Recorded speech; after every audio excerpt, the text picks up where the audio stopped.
इस एक्सटेंशन में ना ही मेरे फादर कर्नल शैंडल का कोई रोल है और ना ही मेरे हस्बैंड डॉक्टर कश्यप का कोई भी रोल है। आगे आने वाली जनरेशन हमसे पूछेगी कि आपने इस विषय के लिए कुछ नहीं किया। मैंने खुद इसके लिए अपील की है गवर्नमेंट से, कई सालों से अपील की है। तो it is in the interest of the students and it is in the interest of the state and also in the interest of the nation.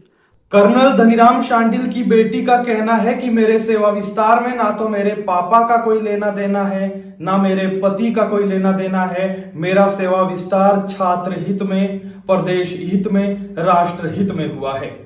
उन्होंने अंग्रेजी में एक लंबा चौड़ा बयान जारी किया है। वो कहती हैं कि I am grateful to the government that they given me a chance to teach further. बड़ी मुश्किल से ये लाइन मैंने याद की है क्योंकि अंग्रेजी में उन्होंने बहुत कुछ कहा है और अंग्रेजी हमारी कमजोर है।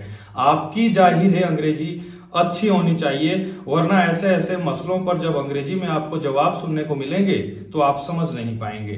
खैर, उन्हें 6 महीने का सेवा विस्तार दिया गया और उसके बाद सोशल मीडिया पर लोगों ने कहा कि वाह सुक्खू साहब, एक तरफ बेरोजगारों की फौज खड़ी हो रही है और दूसरी तरफ आप अधिकारियों को इन शिक्षा विभाग के जो वो शिक्षा विभाग में हैं, साइकोलॉजी पढ़ाती हैं, लेक्चरर हैं, उन्हें सेवा विस्तार दे रही हैं।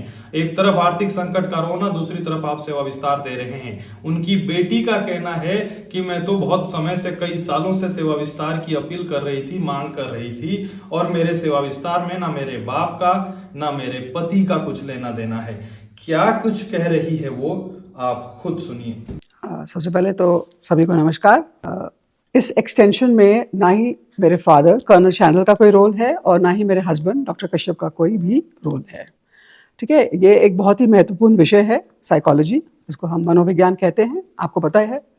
एंड इसको 2011 में डाइंग कैडर में डाला गया था। उसके बाद इसमें कोई भी नियुक्ति नहीं हुई है किसी भी टीचर की। तो आज जब मैं डाइट सोलन में कार्यरत हूँ, जहाँ पर फर्स्ट ईयर में 75 बच्चे हैं, सेकेंड ईयर में 75 बच्चे हैं, तो इनको पढ़ाना इस विषय को इतना ज़्यादा ज़रूरी है। Because there is no teacher, so there is nobody to teach the subject. तो आई डोंट थिंक सो कि इसमें कोई इशू है। It is not at all an issue, not at all. अब जो गवर्नमेंट ने CBSE स्कूल्स खोले हैं, ठीक है ना जी, इतने सारे स्कूल खोले हैं, वो बिना साइकोलॉजी के वो नहीं चला पाएंगे, उनको भी पता है। इसमें आपको you will have to go back. Psychology is a very important subject and we were appointed in 1999. उसके बाद 2011-12 के आसपास what that government did, I don't know which government it was, but उन्होंने इस विषय को डाइंग कैडर में डाल दिया।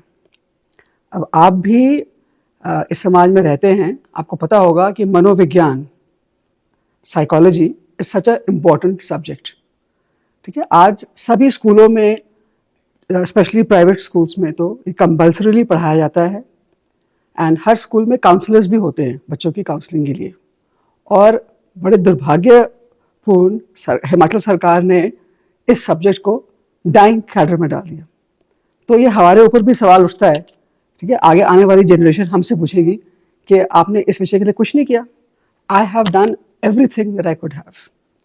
अब भी जो गवर्नमेंट ने CBSE स्कूल्स नोटिफाई किए हैं, उनको बिना इस विषय के वो इन स्कूल्स को नहीं चला पाएंगे। तो मेरा इसमें ना मेरे फादर रिस्पेक्टेड कर्नल शैंडल का कोई रोल है, ना ही मेरे हस्बैंड डॉक्टर कश्यप का कोई रोल है। ये मेरी खुद की एक सोच थी, एक I was very genuinely concern about this subject. और मैंने खुद इसके लिए अपील की है गवर्नमेंट से, कई सालों से अपील की है कि इसको एटलीस्ट डाइंग कैडर में ना डाला जाए। But I don't think so anybody listened. चलो, अब now they have understood this and they have given me an extension. So it is in the interest of the students and it is in the interest of the state and also in the interest of the nation, because the subject is very important. इसको आप dying cadre में नहीं डाल सकते हैं eight no cost, because this आज के time में क्या, हर समय में मनोविज्ञान एक बहुत महत्वपूर्ण विषय रहा है। और लोगों की समस्याओं को सुलझाने में, स्पेशली स्टूडेंट्स, एडोलेसेंट्स, यूथ, इस विषय की बहुत अहम भूमिका है और हमेशा रहेगी। So I am grateful to the government that they have given me a chance to teach further, because DIET Solan में जहाँ मैं कार्यरत हूँ, वहाँ पर फर्स्ट ईयर में हमारे पास 75 स्टूडेंट्स हैं, सेकेंड ईयर में 75 स्टूडेंट्स हैं, तो उन सबको ये विषय पढ़ाना बहुत ही ज़रूरी है। उसके अलावा हम DLED के पेपर सेट करते हैं, टैट का जो पेपर होता है साइकोलॉजी का वो भी हम सेट करते हैं। So I think we are doing a big service to the state. Thank you.